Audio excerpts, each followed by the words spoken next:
Em 1958, dois irmãos, Dan e Frank Carney, pegaram $600 emprestados com a sua mãe para abrir uma pizzaria em Wichita, no estado do Kansas, lá nos Estados Unidos. 68 anos depois, no dia 16 de junho, o império que os dois construíram foi vendido por quase $3 bilhões.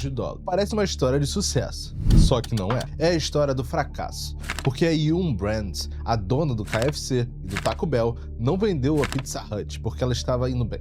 Vendeu porque não aguentava mais carregar ela nas suas costas. A rede de pizzarias mais icônica do planeta, a mesma que inventou o pedido de comida online em 94, que entregou pizza para astronauta na Estação Espacial Internacional, que chegou a ter 25% do mercado americano de pizzas inteiro, virou o patinho feio de um portfólio bilionário. Enquanto a KFC e a Taco Bell cresciam 47% em receita em 6 anos, a Pizza Hut ficou estagnada. Hoje eu vou te contar a história completa dessa queda. Como a Pizza Hut virou a maior rede de pizzas do mundo, quem foi o vilão silencioso que roubou o seu trono. Antes da gente continuar, deixa o like aqui embaixo e se inscreve no canal. Isso ajuda demais o YouTube a entender que você gosta desse tipo de conteúdo.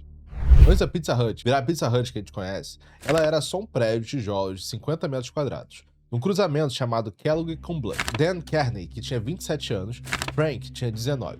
O pai dos dois tinha morrido 10 anos antes. E a lição que ele deixou era simples: não trabalhe para os outros se não for preciso. A mãe emprestou $600 a eles. Os dois compraram equipamento de segunda mão. Chamaram dois amigos com experiência em pizzaria para montar as receitas e abriram um negócio. Só que tinha um problema: a placa da fachada só cabia 9 letras. E aí a lenda começou. Eles precisariam de um nome curto, e a palavra Hut, cabana em inglês, descrevia exatamente o prédio de tijolos que eles estavam ocupando: Pizza Hut. Na noite da inauguração, deram pizza de graça para a vizinhança. 5 meses depois, abriram a segunda loja. Em um ano, já eram 6. Em 1959, começaram a franquear. Aqui é onde a coisa fica mais interessante, porque o que a Pizza Hut vendia nos anos 60 e 70 não era só pizza, era uma experiência completa. Aquele prédio icônico do telhado vermelho, o famoso Red Roof, que virou padrão em 1969, era o restaurante casual da família americana. Baias de madeira e luminárias estilo Tiffany. Para você ter uma ideia da velocidade dessa expansão, em 1968, 10 anos depois da fundação, abriram a primeira loja fora dos Estados Unidos, no Canadá. Em 1971, 3 anos depois, a Pizza Hut já era a maior rede de pizzas do mundo, em vendas e em número de lojas. Frank Carney, o irmão mais novo, assumiu como CEO no ano seguinte, aos 33 anos. Em 1975, já eram 2.000 lojas espalhadas pelo planeta. E foi aí que a Pepsi entrou na história. Em 1977, a Pizza Hut tinha 4.000 lojas quando a Pepsi Company apareceu com uma proposta: mais $300 milhões em ações para comprar a rede inteira. Dan e Frank aceitaram a proposta. E preste atenção nisso, porque essa compra explica muita coisa. A PepsiCo não queria só a pizza. A Pepsi queria a distribuição também. Ao comprar a Pizza Hut e depois a Taco Bell em 78 e a KFC em 86, ela criou um exército global de restaurantes que só serviam Pepsi, nunca Coca-Cola. Foi um golpe contra sua maior rival. Só que para a Pizza Hut, o dinheiro da Pepsi virou uma outra coisa: fábrica de inovação. Em 1980, lançaram Pan Pizza, aquela pizza de massa grossa dourada, feita em forma redonda com bastante óleo. Virou campeão de vendas nos Estados Unidos. Em 83, veio a Personal Pan Pizza, a versão individual, para almoço rápido. Em 84, o executivo chamado Arthur Gunter, que era presidente da Pizza Hut na época, criou uma coisa que mudou o marketing corporativo para sempre: o programa Book It. A ideia era bem simples. Toda vez que a criança lesse um número determinado de livros, ganhava um Personal Pan Pizza de graça. No primeiro ano, 200 mil alunos participaram. De 1974 para cá, mais de 1,5 bilhão de pizzas foram entregues por esse programa. Milhões de americanos aprenderam a ler comendo Pizza Hut. Não é coincidência que quem tem entre 30 e 50 anos lá nos Estados Unidos sente saudade da Pizza Hut. A marca literalmente comprou a memória afetiva de toda uma geração. Em 94, a Pizza Hut fez uma coisa que quase ninguém se lembra: o primeiro pedido de comida online da história. Um sistema chamado PizzaNet. Isso foi antes da Amazon vender qualquer coisa online. A Pizza Hut foi pioneira em delivery digital. E você vai ver daqui a pouco porque isso é um detalhe cruel de toda essa história. Em 95, o golpe final.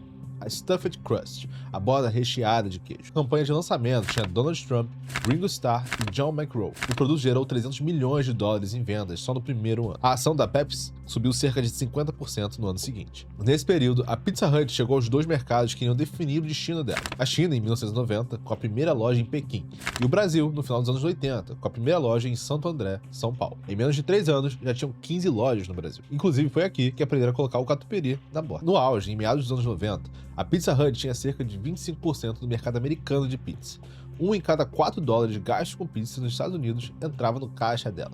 E então, no dia 6 de outubro de 97, a Pepsi decidiu se livrar da divisão de restaurantes. A empresa separou os restaurantes numa nova empresa chamada Tricon Global Restaurants, Pizza Hut, KFC, Taco Bell, juntos. Em 2002, a empresa mudou de nome para Yum! Brands. Nos primeiros anos da Yum!, a Pizza Hut era a estrela da holding. Chegou a representar 18% do negócio total. Em 2001, ela colocou uma pizza na Estação Espacial Internacional. Uma pizza de salame entregue por um foguete russo, o Soyuz. A Pizza Hut estava literalmente no espaço. E foi exatamente aí que a queda começou. Sem barulho, sem ninguém perceber. A 2.000 quilômetros dali, numa cidade chamada Ann Arbor, no estado do Michigan, uma outra rede de pizzas, que sempre foi vista como a irmã menor e mais feia, estava passando por um problema de imagem. E o jeito que ela resolveu esse problema virou o caso mais estudado da história recente do marketing americano. O ano era 2008. A ação da Domino's Pizza valia menos de 3 dólares. As vendas das mesmas lojas caíram 4,9% no ano. E o problema não era o operacional, era mais grave ainda.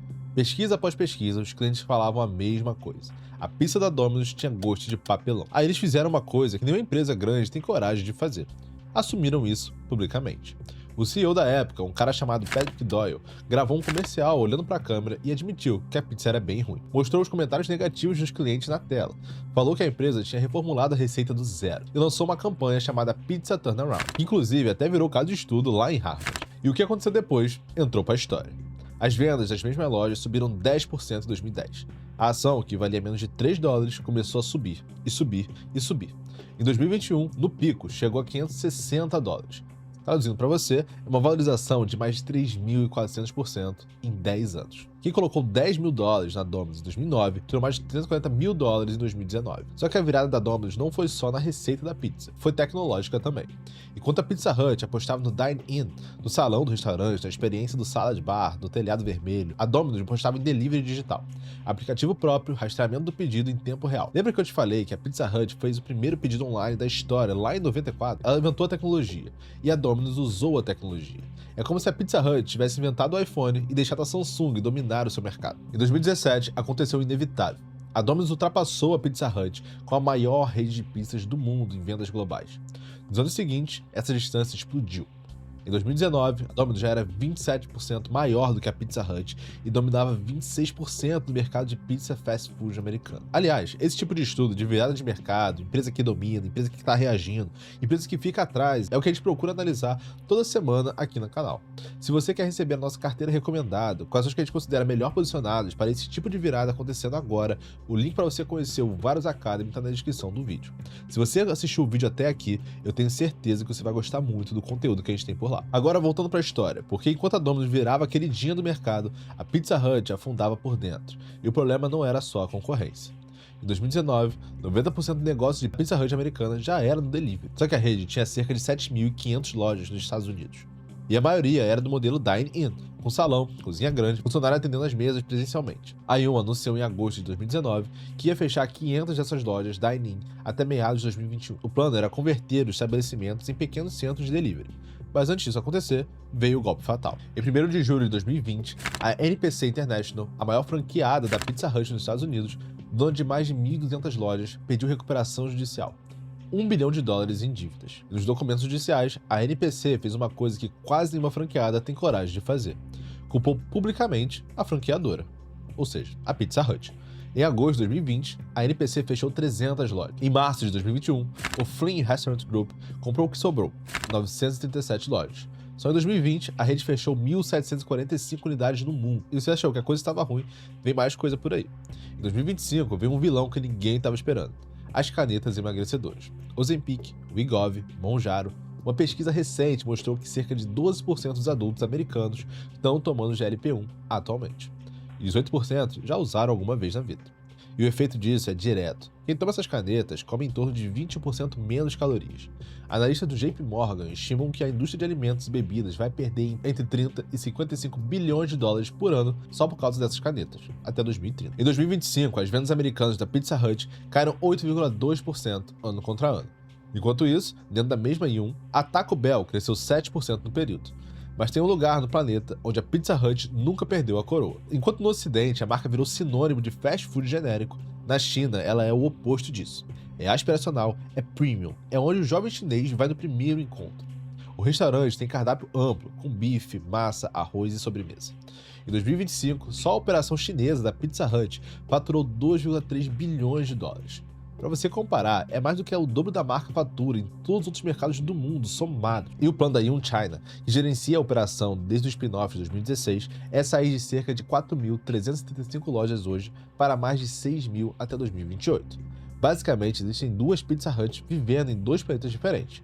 E foi exatamente por causa dessa esquizofrenia, um lado prosperando e o outro lado afundando, que a Yum decidiu vender a Pizza Hut para dois compradores diferentes. No dia 16 de junho de 2026, saiu o anúncio oficial. A primeira parte do deal. A Yum China, que já operava a Pizza Hut na China por licença, comprou a marca inteira do país por 1,2 bilhão de dólares. Virava dona de vez, sem ter que pagar mais os royalties. Segunda parte, a operação global fora da China. E aqui entra o comprador que eu te prometi lá no começo do vídeo. É uma firma de private equity chamada Long Range Capital, sediada em Stanford, Connecticut, fundada em 2019 por um cara chamado Bob Baird, veterano do Balpus Group. Ele faz gestão de cerca de 1 bilhão e 800 milhões de dólares em ativos. O preço de compra foi 1 bilhão e 500 milhões de dólares. E aqui é o detalhe que muda como você olha para a Pizza Hut daqui para frente. Olha o portfólio da Long Range. Essa compra é uma rede de academias americana que quase quebrou na pandemia, a 24 Hour Fitness, uma empresa de urnas funerárias chamada Bettsville, um resort de esqui lá na Áustria, uma fabricante de diamantes sintéticos e uma fatia numa empresa inglesa de refeições prontas. Não tem uma empresa de restaurante nesse portfólio. A Pizza Hut é o primeiro grande negócio de fast food do fundo e, de longe, o maior deal deles até agora. Traduzindo isso para você, comprador financeiro sem expertise no setor, entrando num negócio decadente para tentar uma virada operacional. Isso pode até dar certo, mas historicamente, private equity comprando marca cansada de restaurante nem sempre termina bem. A Yum, do outro lado, embolsa cerca de 2,3 bilhões de dólares líquidos depois dos impostos e taxas. Anunciou mais de 4 bilhões em recompras das suas próprias ações na bolsa. O papel subiu perto de 2% no dia do anúncio. O mercado gostou de ver a Yum sem o peso morto da Pizza Hut nas suas costas. E lembra dos 600 dólares que a mãe dos Carne emprestou em 58? Aquele empréstimo virou uma empresa que teve 25% do mercado americano de pizza e chegou a 15 mil lojas em 108 países. E depois de 68 anos, foi vendida por 2,7 bilhões de dólares. Não porque valia tudo isso, mas porque a dona precisava se livrar a qualquer preço. A lição da Pizza Hut não é sobre pizzas em si. É sobre o que acontece quando uma marca gigante confia que a própria história vai protegê-la. A Pizza Hut inventou o pedido de comida online e deixou a Domino's dominar o delivery digital. Era pioneira em tudo e ainda assim conseguiu ficar para trás. Se você quer entender melhor como esse tipo de virada no mercado costuma acontecer com outras marcas, e ainda mais importante, como se posicionar na bolsa de valores para capturar a próxima Domino's, clica no primeiro link aqui embaixo e no comentário fixado. Um abraço e eu te vejo no próximo vídeo.